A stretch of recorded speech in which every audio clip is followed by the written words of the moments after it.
On America Can We Talk, I talk about election integrity, border security, healthcare freedom, race relations, energy and tax policy, education policy, free speech and assembly, freedom of religion, and all other issues that touch on the God-given right of every American to life, liberty, and the pursuit of their version of happiness. Stay tuned.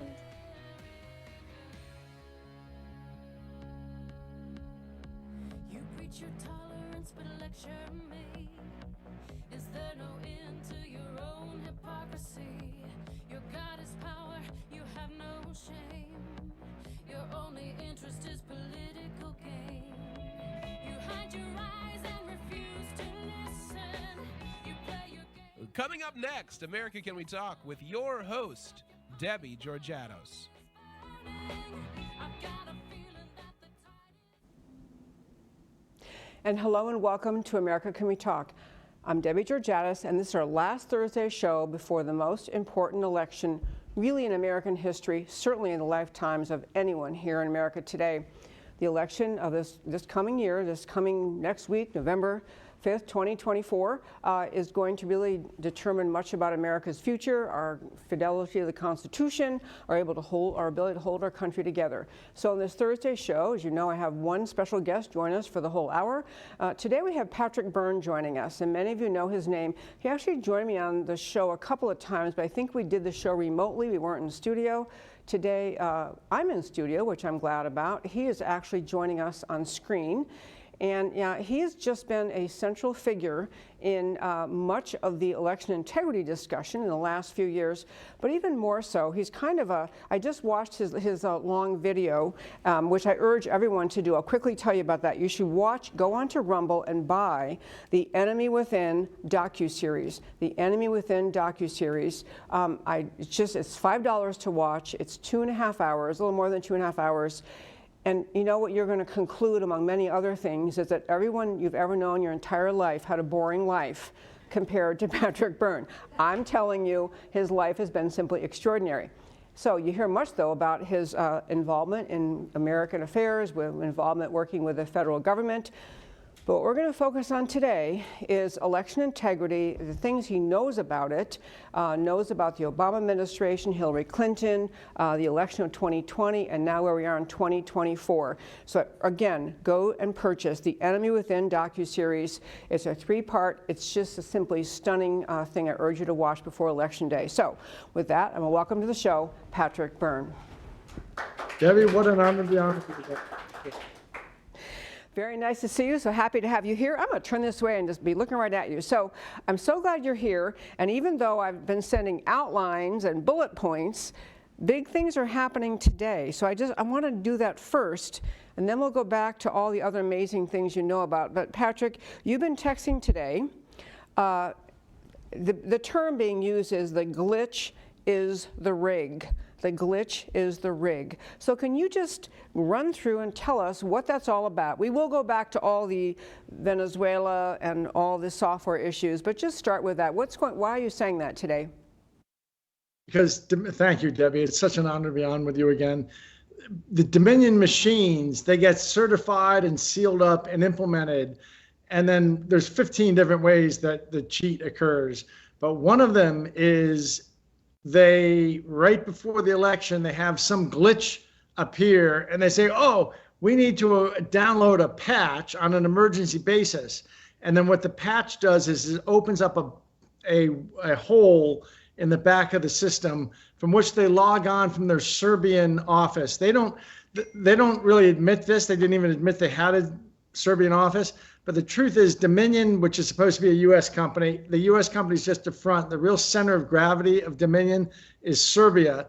And they've got a technical office there. And when it was discovered, they said, well, it kind of does just R&D. No, it's the center of gravity. And they log on to the back of our machines from Serbia, and they manipulate election results. And I have this dead to rights. We have this dead to rights. What gets even funnier is they're doing this on Huawei machines. Our elections are effectively being run on Huawei machines, which are Chinese servers. And the truth is, behind Serbia is China. So China, there's a military institute in China, which is coming in through Serbia. There's Chinese nationals in this Serbian office. and they're logging onto our machines in the middle of election. I can even tell you how they do it. What they do is so I'm sorry, am I going on too long or? Oh, you go right ahead. You're great. Now go. Well, there's such a thing in computers, been around in the public for about 20 years, called virtual machines. You create within a server, you create a virtual machine. And so to an operator of that machine, it looks like he's operating on two machines. It just operates like but really that second machine is all in software and it's all software. There's no physical machine. What they do is they come in through a back door that's opened up by this patch. They create a virtual machine. Within that machine, within the actual county election equipment, from that virtual machine, they then manipulate the results, the database, the data on the database any way they want. When they're done, they withdraw and they collapse that virtual server. So there's no record of nothing. Unless you go in and do a bits and bytes forensic audit, when you go in later and you look at the actual machine and all of its systems, you don't see anything. It's only if you do forensic, you discover that somewhere in the middle of it all, they created a virtual machine inside, did all the manipulation through that. That's actually done from Serbia. And in Serbia, there are Chinese nationals doing it. Behind them, there's people in China. And this is all done on Huawei equipment. And if this sounds crazy, go to a website called Stolen Elections Facts, Stolen Elections, plural, facts.com. All the documentation is laid out there, and we have them dead to rights. This is how where the rubber meets the road, the rig works. Yeah, they cheat on voter rolls, they stuff out, they do all that stuff. But at the end of the day, when they just have to hard force it, this is how they do it. They come in a back door that is sealed off when the machine gets certified. But they say, oh, we've had some glitch, right? They do this all over the world. Right before there's an election, they say, oh, there's some glitch. We got to download a patch. That opens the back door. They come in from Serbia. They create the virtual machine. They rig the election. They collapse the virtual machine. They disappear, and there's no trace. There's no trace to any normal. You can do a pretty deep audit, and you won't even find any evidence of that. But that's actually how they do it. It's pretty clever. I've been spending most of the last 2 years, I've spent roaming the world putting this together. And it's anyway, but we have all that. That's how they do it. I kind of wanted to. I'm so glad to have you share that. And up until about 12 hours ago, what I thought we'd be talking about is what happened in 2020 and leading up to 2020. But this is what you're describing here. And I do want to mention for our listeners, I mentioned early in this show, go to Rumble and get the Enemy Within docuseries, which involves Mr. Patrick Byrne. Also, you want to go and listen to a video created by a CIA operative named Gary Bernstein, and he's got stolen elections. Yeah, actually, stolenolections.day. I think also stolenolectionfacts.com.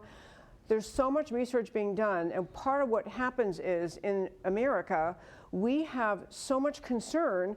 We have media who weighs in and calls anyone who questions election integrity, conspiracy theorists, people get mocked and ridiculed, people get silenced.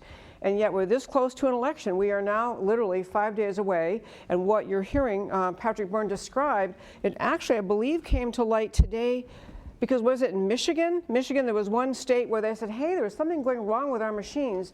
Oh, don't worry, Dominion's going to do a patch. Isn't that what kicked off this present discussion today? Yes, ma'am. In fact, her name's Benson. She's a Soros plant Secretary of State in Michigan. She yesterday came out and said, we got this problem on our Dominion machines. We need to download a patch. And actually, this problem's nationwide. They're going to need to patch nationwide. This is what they do. What they do right before the election. And the patch is the rig. They download the patch. That opens the back door so they can do this.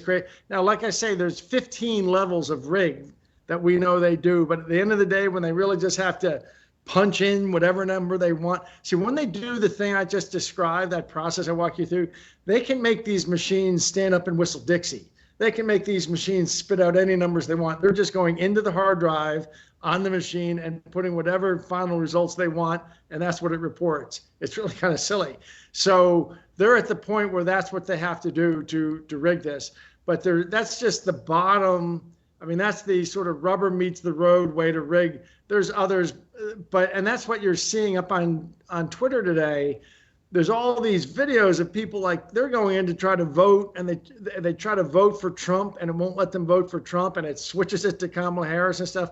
That's all embedded in the code. This is not, as they say in computer science, this ain't a bug, it's a feature. This is how the software is designed. There's all these tricks in there that are doing this stuff. But at the end of the day, they can just hard force the outcome by the whole virtual machine system from Serbia that I described, which needs the patch.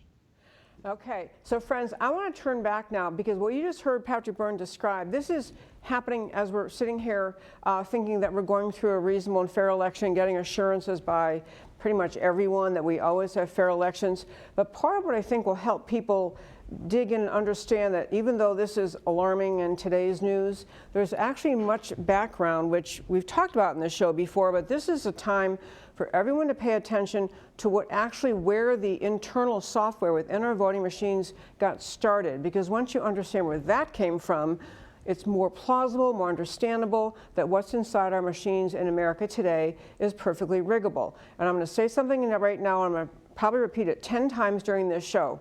Do not take from this show the idea that because we have an election integrity problem, the best solution is to not vote. You must go out and vote. If we don't have a too big to rig, I think they will still rig it, but too big to rig, massive, massive turnout for Donald Trump, massive turnout for the entire Republican ticket, we have no argument. We have no basis to inspire people to look into what's being discussed today unless you turn out to vote. So tell everyone you know, you must show up, vote early, vote on election day, just vote. The numbers have to be so overwhelming that it encourages people who try to shy away from this issue to realize we have to investigate. Now, I want to go back now to something you may recall. Sidney Powell's been on the show many times. Sidney Powell's been on the show. Other people have talked about this issue, about where the software came from, this electronic voting machine software, and its ties to Venezuela. In fact, just 2 weeks ago,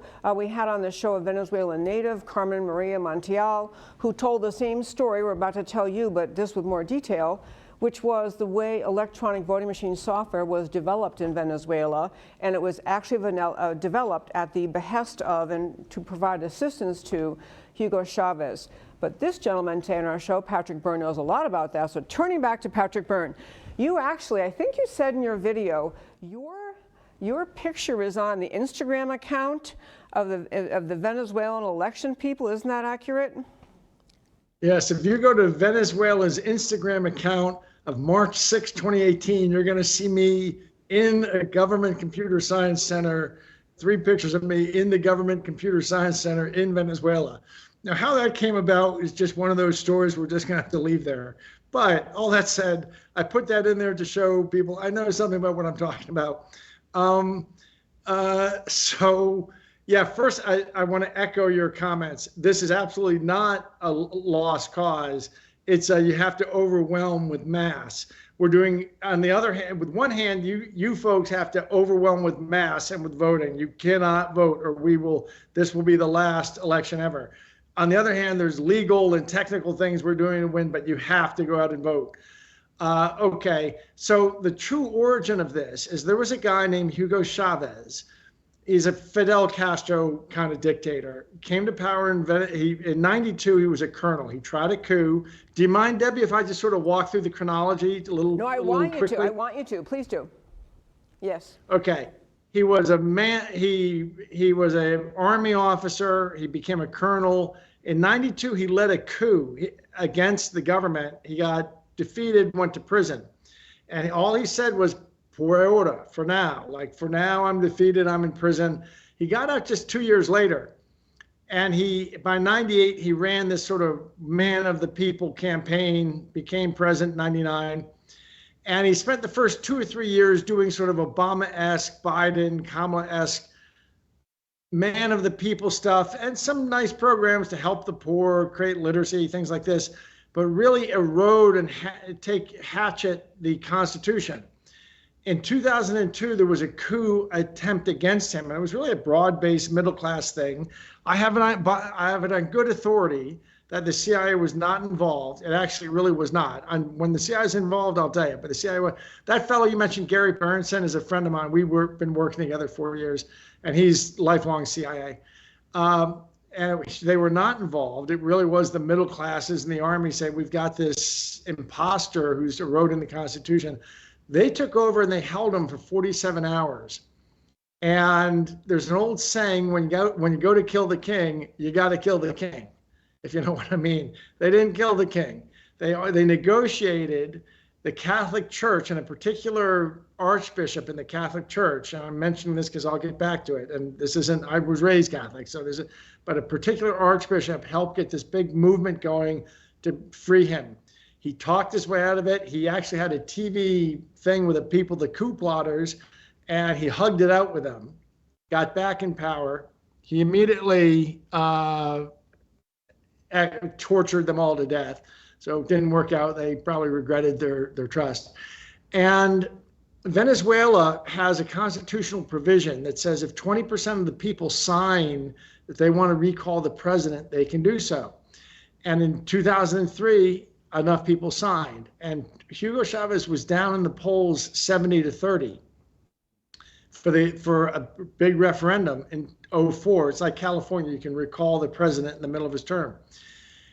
So this is what happened. Now, as that story was I'll finish that story, then go back and tell a parallel story. Even though he was down 70-30 in the polls, he won the referendum with 58% of the vote. Seems odd. Let me tell you how it came about. He's in 2000, 3 young Venezuelan engineers, 3 young Venezuelan engineers were sent to Coral Gables, Florida. They formed a corporation filed in Delaware called Smartmatic.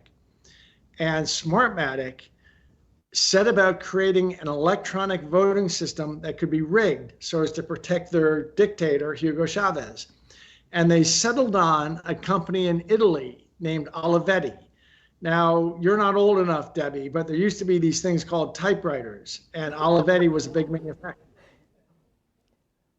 Well, by 2000, you remember typewriters? Yeah, I'm you were a old little enough, girl. actually. Yeah, go ahead. Well, and Olivetti by 2003 was making national lottery systems. And these are terminals where you have in every little kiosk in a country, and they're all wired together to the national computer. Now, not to say that we couldn't trust an Italian manufacturer of lottery equipment, but I think that these things were built with a back door. So the president of any country could rig his lotteries and his sister-in-law's nephew gets, wins. Well, they realized that architecture would work perfectly on a national election. That instead of having like computer lottery terminals in every 7-Eleven, you're having election terminals in every precinct in a nation, and they all feed up to the master computer. And so they took that Italian system, they made an election system out of it, and they put it in for the 2004 referendum. And that's why Hugo Chavez, even though he only had 30% support, won 58% in the referendum. So to politicians, hearing that you can rig an election is like to a conquistador, hearing about El Dorado. It's unlimited, infinite power. The Hugo Chavez and his people, and we'll get back in a moment to that, they then funded these 3 young engineers to really infiltrate, to take Smartmatic and make it the dominant system. And just as, and I'll kind of close on this little point I'm going to say, just as when you buy a computer, be it, if it's not Apple, if it's HP or Lenovo or Dell, inside what you're using is the Windows operating system. Well, similarly, Smartmatic, they combined with an American company, that old-fashioned election company called Sequoia. They got a division out of Diebold and they created this package, and they called the Smartmatic Election and Management System, and it became the tech package in all the electronic voting systems, be it Dominion, HART, or ES&S. No matter what they say on the outside, on the inside, it's this junk Venezuelan software, which is owned by Smartmatic, which is just a front for the Venezuelan National Election Congress, the Consejo Nacional Electoral, which is itself just a front for the Venezuelan mafia. And that's the third and final point I'd like to make in this narrative. I know I'm going on, but will you give me a little more? You're fine. Okay. The other thing you need to know about Venezuela is where mafia turns into nation state. The cartel of Venezuela is called the cartel of the sons because in our country, in most countries, the generals have a star on their shoulder, but in Venezuela, they have sons. The generalissimos have sons, like it's a bright sunny day, sons. And the generalissimos of the military are in fact the capos of the mafia, the heads of the mafia. The mafia is the government when you get to Venezuela, and the government is the mafia. It's the cartel de los soles, the cartel of the sons. So wrapping this all up, what's really going on is when you vote on these systems in the United States, you're voting on technology that's manufactured in Taiwan. Well, I guess I should include that. There's a Smartmatic factory in Taiwan with an assembly line. At the end of the assembly line, they get the names of these different, of Dominion, Hart, ES&S, put on the machines, but it's really just one assembly line, Smartmatic. And even that, they're not manufacturing anything. They're taking components from a factory 60 miles outside of Beijing, China. They're taking components and they're just assembling them, which means Xi Jinping has his finger on it all. And the whole supply chain, payments, to disguise payments from the US government, what they use is Iran is a paymaster that uses something called a transfer pricing mechanism. I'm not going to explain, but basically the payments get made in disguise, so there aren't ever any bank payments between these people that the US government can see.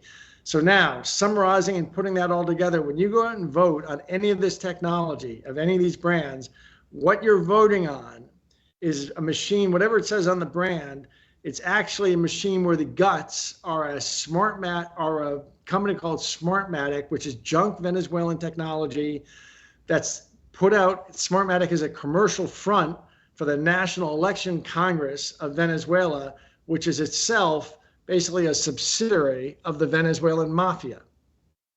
End of story. You're voting on Venezuelan. My lawyer has jumping in, so I just want, in a very succinct bullet point way, the contents, the software inside voting machines in America, regardless of what particular company manufactured the machine itself, whether, and I won't even say brand names, or a variety of brand names of machines in America, but regardless of what the machine name is, inside is software which came from, was manipulated by, created by essentially Chavez affiliates in Venezuela, and has been basically, even though they change the names and companies buy and they meld, and at the end of the day, still what we have in our software in America and our voting machines is the software that was created with the intention of being able to be easily manipulated, and today still is capable of being manipulated by foreign sources. That's correct summary? Absolutely. Okay, absolutely. So I'm going to jump from there, because part of what happens, and it happens to you, Patrick Byrne, it happens to many people who are serious in trying to talk about election integrity.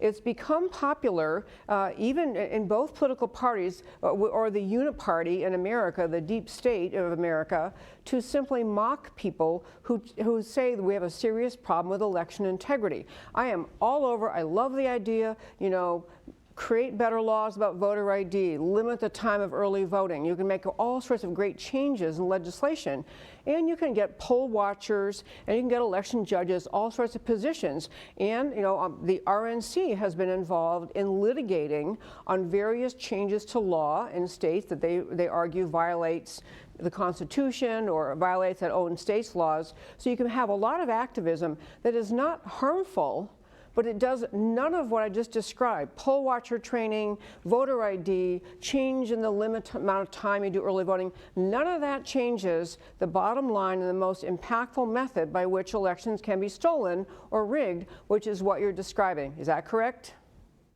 Yes, it's putting Band-Aid on cancer. And I mean, we have to do it. We have to do it. You got to do it. But at the end of the day, this is a cancer. It's a cancer. So let me give you one more philosophical point. Venezuela has the greatest oil reserves in the world. And when it was taken over by this mafia state, Hugo Chavez's people, they've used their time there, a generation, to just loot the Venezuela wealth. And the whole country's economy was built around this oil company called the Oil Company of Venezuela. It's a national oil company. And they've just looted the world's biggest gas station, and they've stolen probably about $4 trillion. And when I was there was cannibalism, there was starvation, but the elites looted $4 trillion out of the system. But there's really two things the mafia realized we need to get a hold of. We need to get a hold of that oil, that great pump that we can just pump trillions of dollars out of. And secondly, we need to get, how do you keep yourself from getting voted out of office? You need to get your hands on the election commission. If you have the oil company, so you can just loot it and steal trillions of dollars from your country, and you own the election commission, so means you can never be dislodged from your position. So the first two and the most two important things that the Venezuelan mafia seized were the oil company of Venezuela and the election company of Venezuela, the Consejo Nacional Electoral, and then that created basically a commercial spin-off called Smartmatic. And then Smartmatic, over 20 years, with capital from the mafia, infiltrated and bought and sold and all this, and they ended up as the guts of all the systems. It's the most amazing espionage story in history. I've spent some time with some federal people here and there in the last 2 years when I'm not out committing, and I've said this publicly. I'm told that I've committed in the last several years, like at least half a dozen major international felonies, and that Venezuela considers what I've done that personally I've conducted an act of war against them.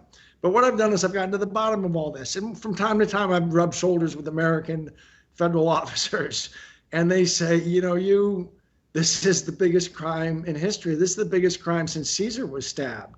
I mean, when they get it and they've seen everything and they've spent 20 hours going through it, and every word I'm telling you is documented.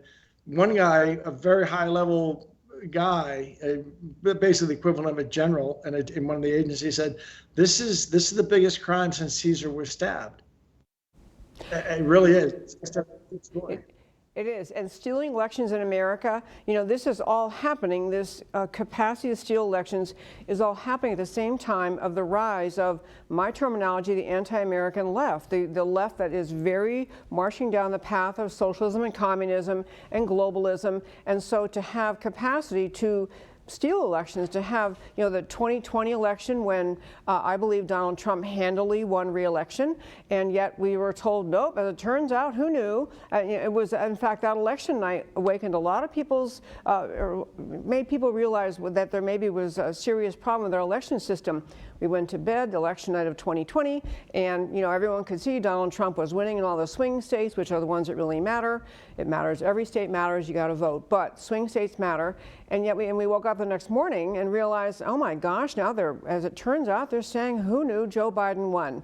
And I think for many people, they looked at it and said, that just can't be right. But since that time, we've had 4 years. And I can tell you, I've been agitating on the issue of election integrity. As I said earlier, we've had some efforts to do better, make better laws about election integrity. We have not had a serious investigation into the machines. And what has happened, in my view, in America is you have people they've been elected to office. They don't know exactly, I don't know who within our government knows everything that happens with the election machines. I do not know. I think the pursuit of election integrity, exposing what you're talking about here, about the content of software, can lead you to great solutions, which must be, in great part, paper ballots, hand counting, day of, all the things we always talk about. And we don't really have to be, eventually we should hold some people criminally culpable, But we can fix this by beginning with the idea of saying we American people, we simply reject electronic voting machines. We're not doing it anymore. We're not going to try to get a better electronic voting machine that somehow may have some different software. We can pull away from all of that. And I think we've unfortunately in our country had so many people who are people of character, who are honest, have had integrity, who've spoken up, who tried to say we have a problem. They get criminally prosecuted, they get disbarred, they get defamed, they get silenced. And so I think, you know, part of what, if this exposure just today, this what's occurring with this patch, if it can wake people up to say we have been on the wrong track in terms of prosecutions, investigations, and legislative action, we don't stand up and fight this, and otherwise we'll just have our elections controlled for the rest of time. That was my little soapbox speech, but I want to turn back so our listeners know, Patrick, in case they don't know about you, you have the most interesting, as I said when I introduced you, most interesting, I feel like everyone else I know is boring, but not really, but you know, your life, I mean, just as a background to this and for filling people in, you were involved in some, and we maybe can't go into all sorts of detail, but you've been involved in your life for a variety of reasons with having been requested by our own government, the U.S. government, to undertake certain actions, like you to investigate, to make connections for people by, I guess it's CIA, FBI. Over the years, you've been doing those kind of things. And I'm raising all that to say you became aware, and part of what this The Enemy Within docuseries brings up is that there is an element within our government that seems to have misled you during the course of 2016 through 2020 and beyond, operating really against the interests of the American people. And I know that's a big, long, huge topic, but can you just, I mean, you started, for example, you understood that the people who were your handlers within the FBI, in fact, I wrote it down, I took notes watching your video, you were being talked to by people who were reporting under the direction of the FBI head of counterespionage, who reported to the federal head of counterintelligence, who reported to the National Security Division, who reported to the executive director, who reported again to Director Comey. I mean, you've had the most colorful life. And if you would just briefly tell the story, because I think it really captures much of what we're talking about, that you were involved with their effort to essentially undermine Hillary Clinton's campaign or to cause her to believe she was accepting money as a bribe from a foreign country. Can you just tell that story? It's an astonishing story. I can. And unfortunately, thank you for your nice comments. As they say in Hollywood, in certain scripts, they read better than they play. My story may be a lot of fun to read. It's less fun to actually, when it played, wasn't so fun when it played. But yes, I've never been a spy. I make clear I'm not an agent. I'm not, but it's the honor of my life that I've had this kind of lifelong strange relationship with Uncle Sam, where I'm an academic by background, and I was asked from time to time, rarely, but either to come in and give lectures on things I've been talking about publicly, or on occasion I've had a role in some small role in some peace effort. I take no big claims of anything. If you want to read some examples, they're in the book. But I had this lifelong relationship. That led to, in 2015, I crossed paths with this young woman, Maria Butina, and I immediately she was asked me to come to Russia to talk about Bitcoin. I'm well known in that field, and I had to report that. And this is the summer of 2015. Now, officially, the Russian investigation started July of 2016. That's a flat lie. July of 2015, they knew all about her. They green-lighted me for me to get to know her better, which immediately turned romantic. I don't want to shock anybody, but I'm a single guy, never been married. She had a boyfriend, a Republican guy in New York, in DC, but we started having this affair on the side, but that really let me sort of get inside her head and report on her activities to the feds. The feds had me steer her into different places in the Republican Party. I was doing this because I thought it could actually bring about some good. What she wanted was to form some kind of back channel to the U.S., but it turned into this romance. And I've picked up by November 2015 that what we were doing was setting up the Republican Party. For example, they had me introduce her to Chris Christie and take her to a meeting with Chris Christie. Christie asked to meet me. So I went, and they said, bring her. I brought her for the last 5 minutes. They used that to get a FISA warrant on Christie.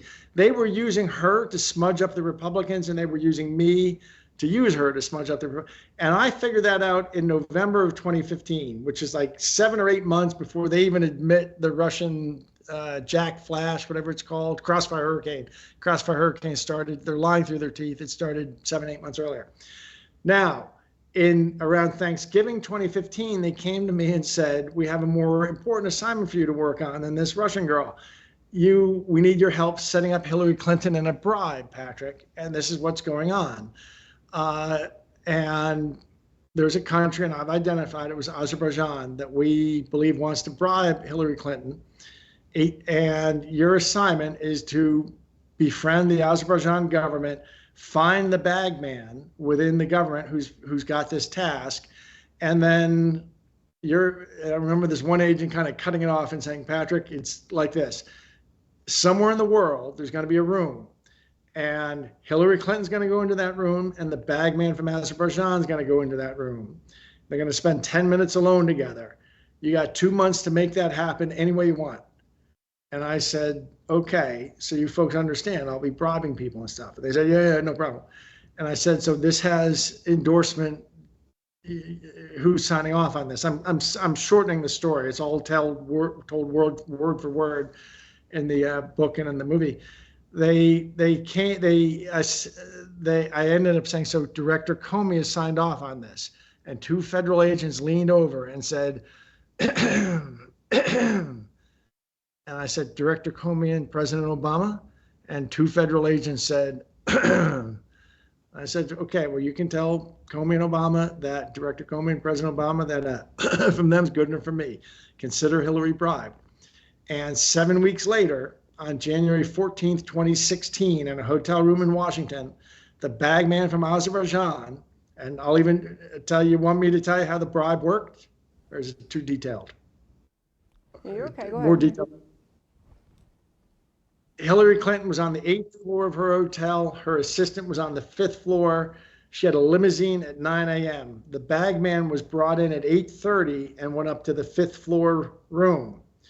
Hillary Clinton at 8:47 comes out of her room, gets in the elevator like she's going through the ground floor to her limousine.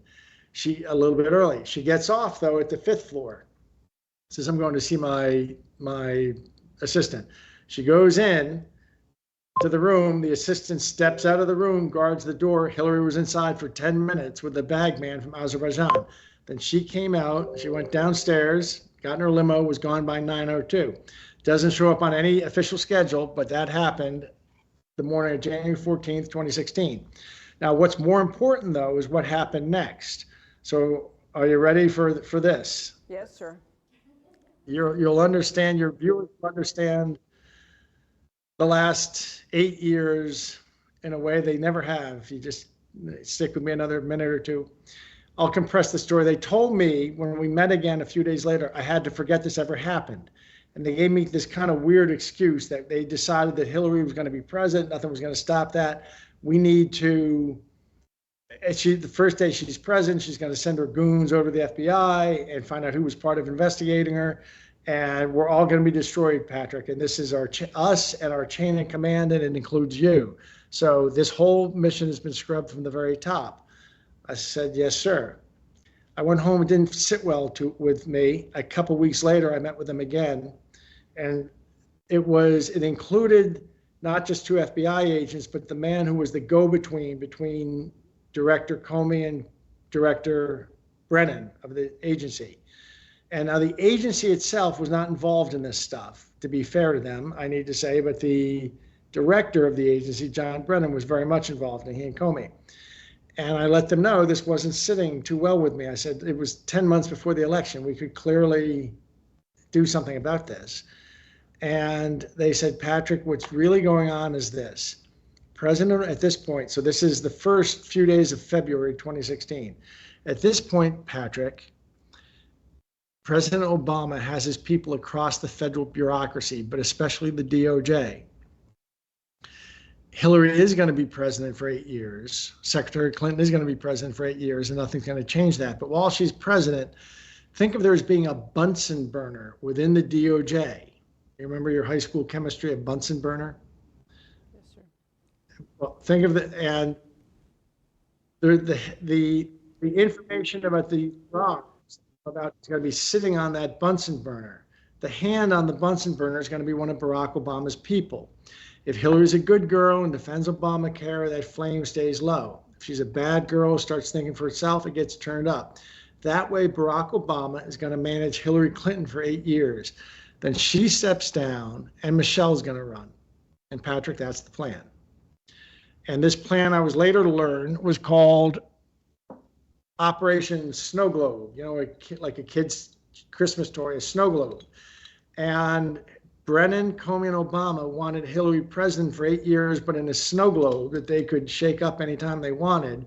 And my bribe was the bait to lure her to step into that snow globe.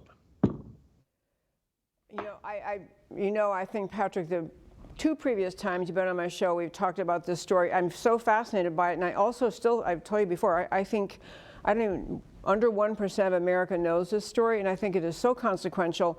So again, to quick summarize, you were talking with people who were with the FBI, asking you to do various things. We probably can't go off on the Maria story today, but you had done other things at the behest, at the request of your government, and they were things that were not, that you filled out because you're uniquely qualified in many amazing ways. You just have the most interesting life and ability to speak many languages and all that.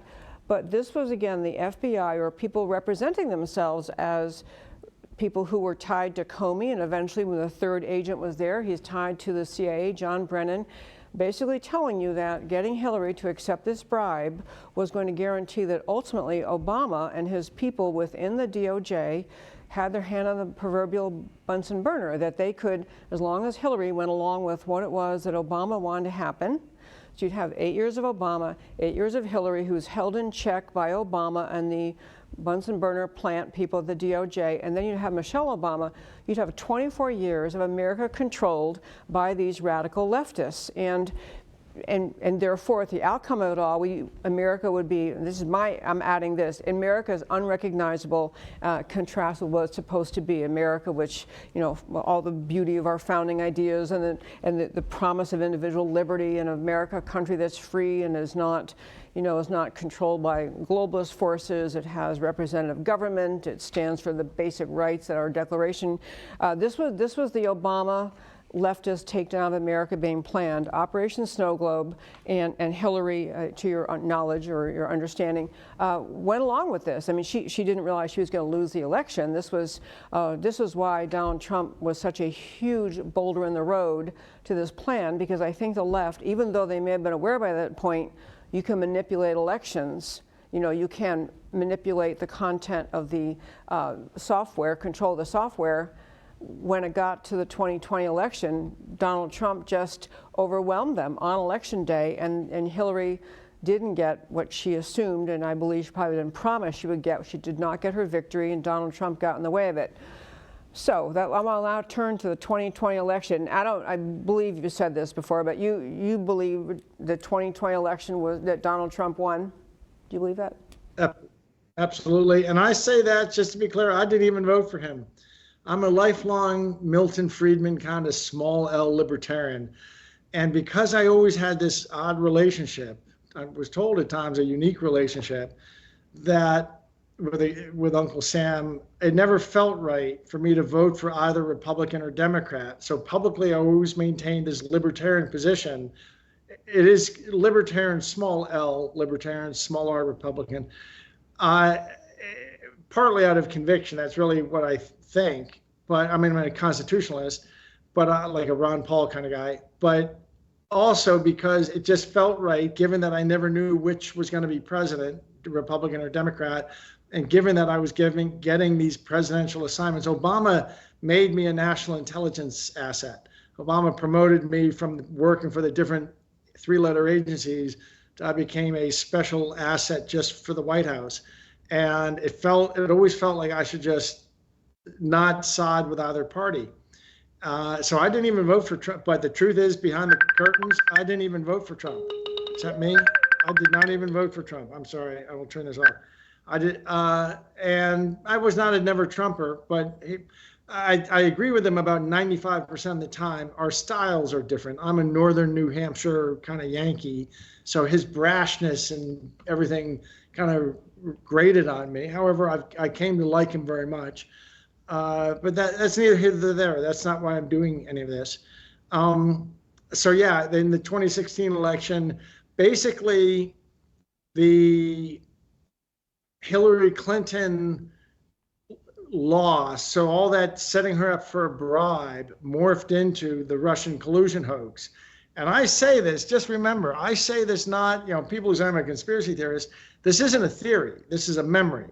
I say this is the guy that had bribing Hillary and dating Maria Butina, romancing Maria Butina. Now, I could be lying, but it's not a theory that I've put together. I'm telling you from my personal experience, I've gone under oath, I've sworn, and I've sworn all this out. This is what actually happened. People can say I'm lying, but they can't tell me that they can't. It doesn't make any sense to say I'm a conspiracy theorist. I'm telling you, I was in the middle of this.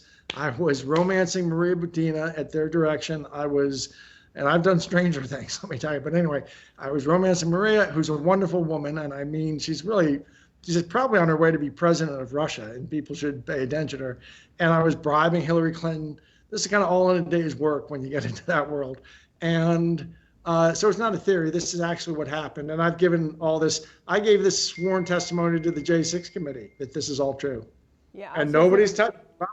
You would think they would have indicted me for something, but no. Yeah, your J6 testimony was actually recorded, your deposition testimony, which I've also seen. But I was going to mention something else, that go back to the FBI for a moment, because for most of our lifetimes, everyone assumed the FBI, their entire job is to equal handle the law, apply the laws and enforce the laws of America and do it with an even hand.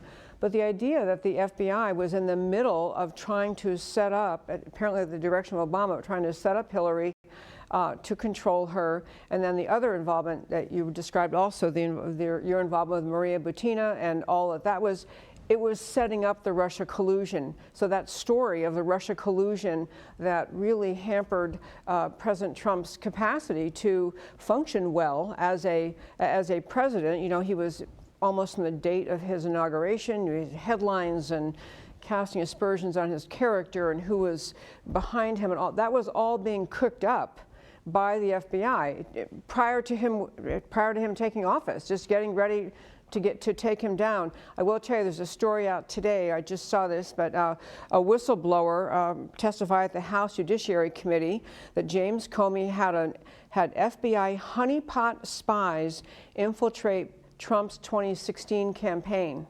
So this is some whistleblower coming forward today. I don't see the name yet, but they're talking about, as of June 2015, off-the-books operation ordered by FBI Director James Comey that even predated Crossfire Hurricane. This is, what I'm getting at, the corruption of our government. The FBI is supposed to be truly neutral. They're actually not supposed to be functioning to help Democrats or hurt Republicans. They're just supposed to enforce the law. But this is the depth of corruption of our government at this time. I don't know if you even heard that story yet, this story today. I just did in a different interview. To some degree, they might be talking about me. I know it's hard for people to conceive of me as a red sparrow, but when I stand on, I'm a lot taller and handsomer when I stand on my wallet. And so everyone thinks that the red sparrow's got to be a 23-year-old Russian hottie, but in a way, I'm a red sparrow too. And I was turned against the Russians. I just heard that story a couple hours ago. I think I came up with the ultimate red pill, but I know it's a little gruesome for your audience. But I set up my chain of command. Should I tell that story, or is that too gruesome? I love that story. I will tell our listeners, I'm not sure we'll have time for it, except to say you've got to go listen to this, the Enemy Within docuseries, because it's a fabulous, but you can go ahead. This is how he set them up. But before you do, because we're going to get too close to the end, I want to tell you people, if you take nothing else away, you must vote. You also must understand our system, our election system, is corrupted by the presence of this software in our machines. We cannot solve it until we stop using electronic voting machines. And what you're also going to hear about now, because it really ties to the larger issue of corruption of our government, that really the Obama administration filling the government with people who just no longer actually have loyalty to the rule of law and really have more political loyalty. But yeah, the people who are setting you up, Maria Butina, and by the way, before you tell it, I'll say this, if you watch the docuseries, the very end, Maria Butina comes on herself to again, I mean, she's saying after all that she went through with Patrick Byrne, she is defending him and his honor. It's a really beautiful thing at the end. Now go ahead. It's a little weird. It's a little weird, especially given what I'm about to tell you. So I got into this situation that I just described. I figured out what they were doing. Unbeknownst to everyone involved, and the explanation of this is in the book and in the movie, what they didn't know was I had been sent a decade earlier to find the deep state. And who sent me and who authorized me to do this, you'll have to read. But I was given a letter that said I couldn't be prosecuted and that I couldn't kill anyone, but that it was from the Senate Judiciary Committee, and they had not done this since World War II. But the letter says that we're concerned about corruption infiltrating the federal institutions of our nation's government, and that we request that Patrick Byrne be shown extraordinary latitude under the laws of the United States to basically disrupt this corruption. And the whole story is laid out in the book. So unbeknownst, the Senate Judiciary Committee learned that I had this weird relationship. And see, rather than being married or have a family, this is what I really did with my life. I've got my business life, and this other stuff is what I did. I worked with them for a year and a half, and then they told me basically about the deep state, and they wanted me to take it out. So that was 2006. 10 years later, I'm in a room where I've now set up the Russian hoax and realized it's a hoax. I've set up the Hillary Clinton on a bribe and learned it's for blackmail. They actually threatened my life. They told me, if you open your mouth about this, you're going to be killed. And I decided that my responsibility was to set them up, to set up my chain of command. And so I didn't know how, but I was going to blow them up. And they came back 5 months later and they said, hey, we should not have had you break up with Maria Butina. We got a new assignment. It's the hottest, it's the most important national security investigation in history. We need you to reseduce Maria Butina, get back, give us her pillow talk, tell us what's going on. And this is coming directly from Comey and Brennan at the personal request of the President Obama. And I decided on the spot, but it was mostly understood to be Comey and Brennan. They told me, we're going to be talking to you and going back and reporting on video conference to Comey and Brennan. And I decided on the spot, I was going to set up Comey and Brennan on rape and murder. And this is how I did that. I took a couple months to get Maria warmed up to me again, because I'd broken up kind of roughly the first time. And she finally came out and started seeing me. And I told her, we're going to do this old-fashioned courtship.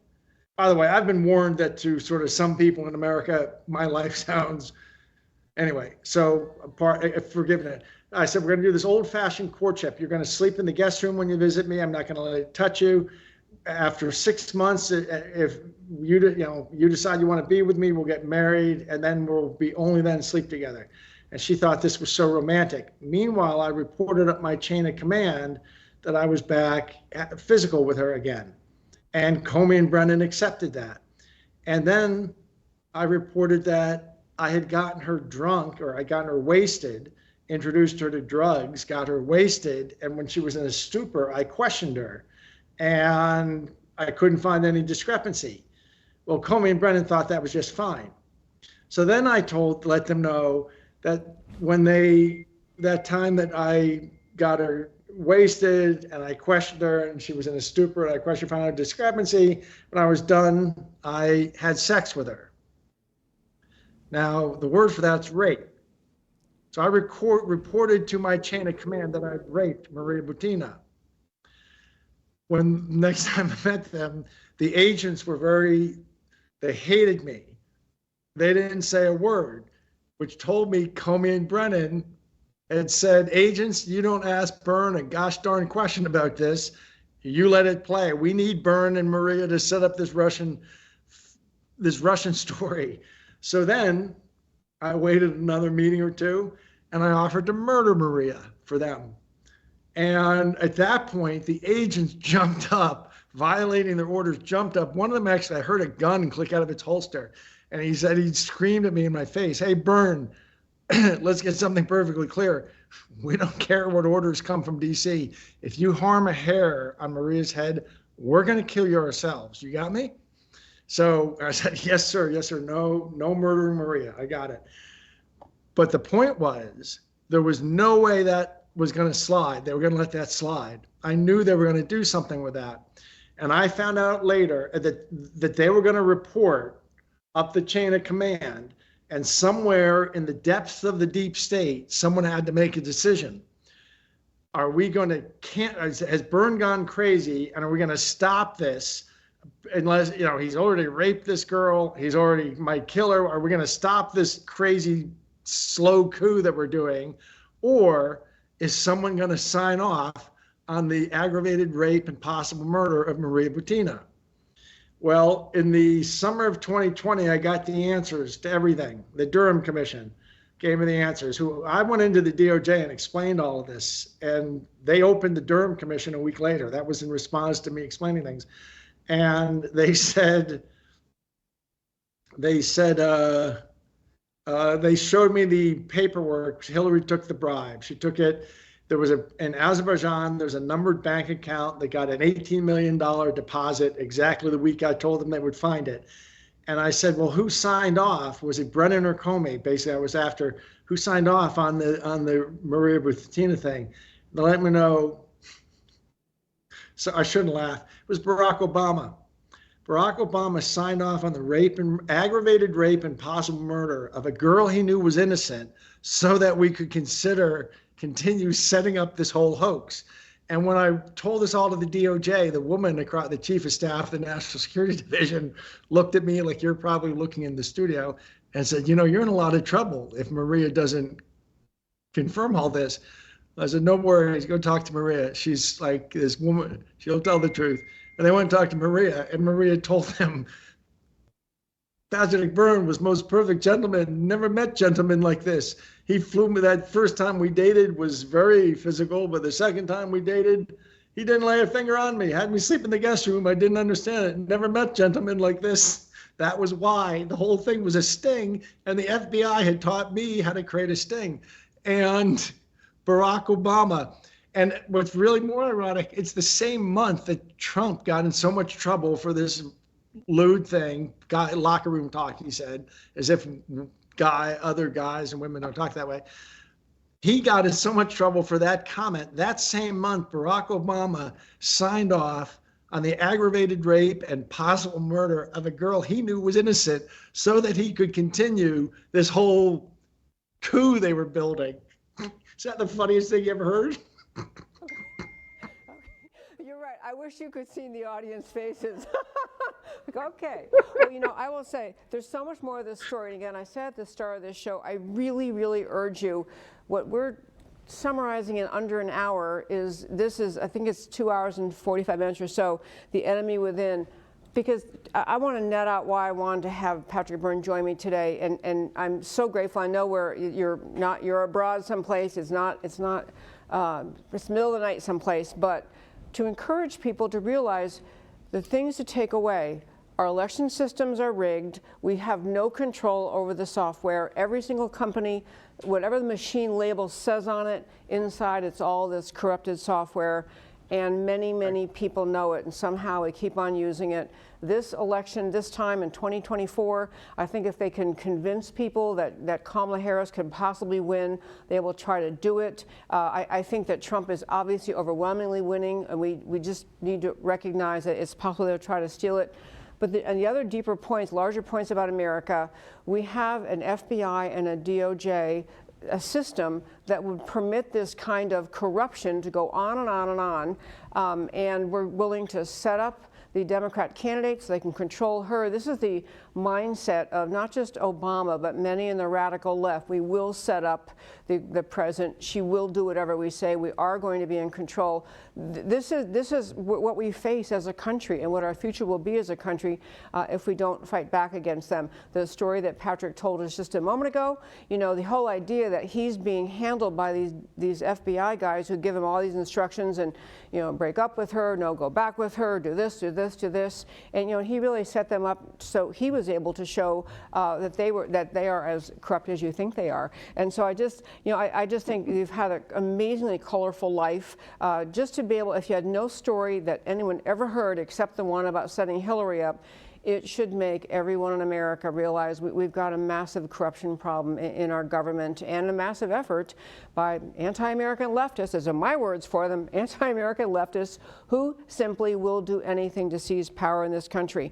And we, as the people, you know, America is only as strong as the people of every generation insist that we stand up and we fight and we try to maintain our country and all the things upon which it was founded, which includes we the people. In the Constitution, we are the sovereign. We pick our government. If we surrender our election system because we're not courageous enough to fight it, then we kind of get the government we deserve. We need to no longer humor people who keep trying to argue that they are somehow the more statesman-like people because they won't talk about election integrity, because they will claim that people who argue there's corruption, the people who try to make the argument that somehow, you know, we are kind of far-right conspiracy people, that this must stop. We must just, the goal is to find truth and to fix the system so we don't have this kind of corruption any longer. So, Patrick Byrne, I love your docuseries. I love Gary Bernstein's video on stolen elections, and it's also stellar.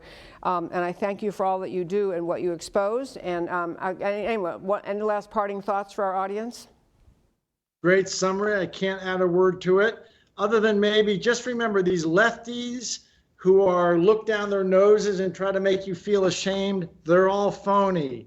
They're phony. This is a mafia taking over. One of their tools is this shaming of you and acting, looking down their nose at you.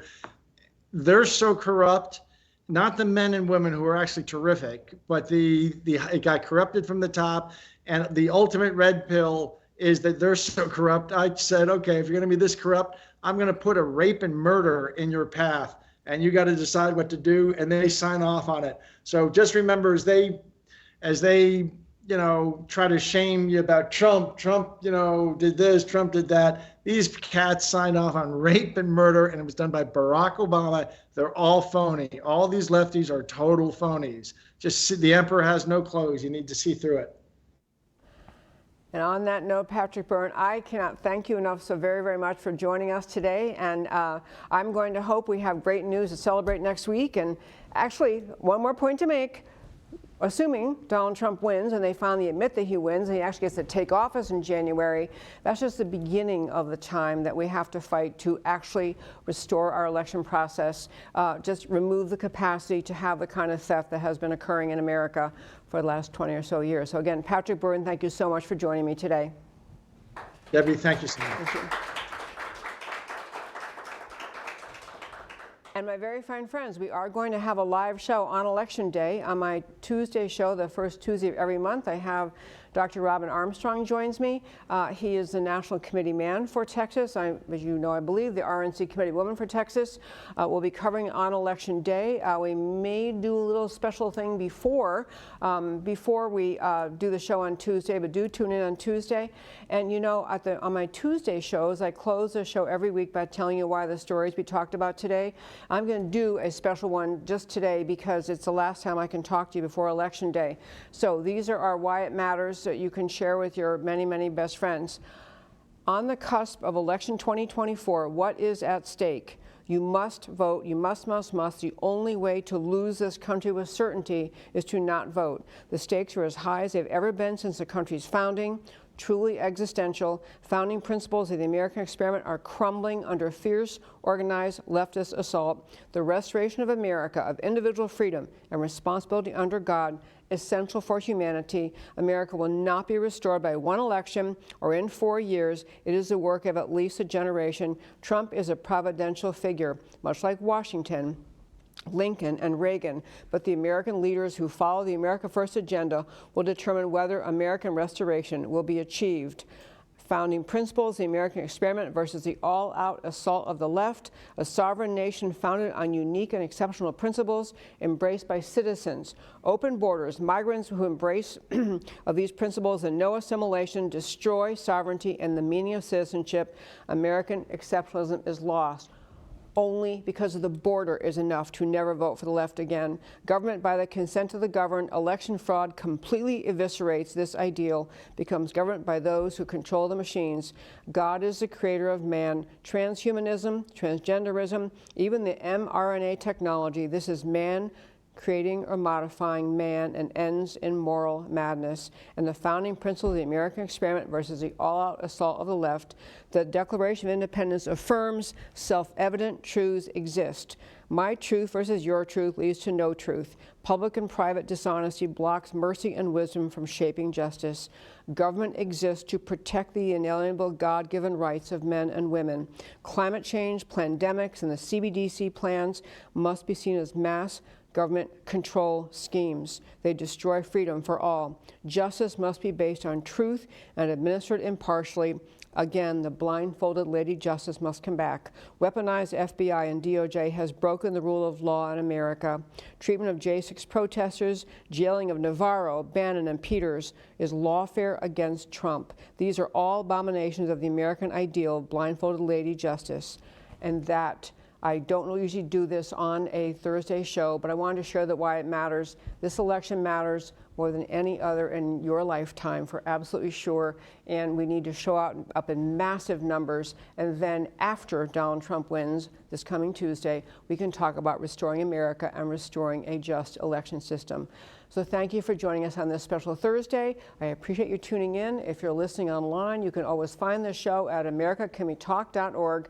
Find all past interviews, blog posts, why it matters. Everything we do is on americacanwetalk.org. And finally, I thank you for tuning in to America Can We Talk. I do this show to speak truth about America because America matters. And I will talk to you next time on Election Day. I'll talk to you next week. Thank you.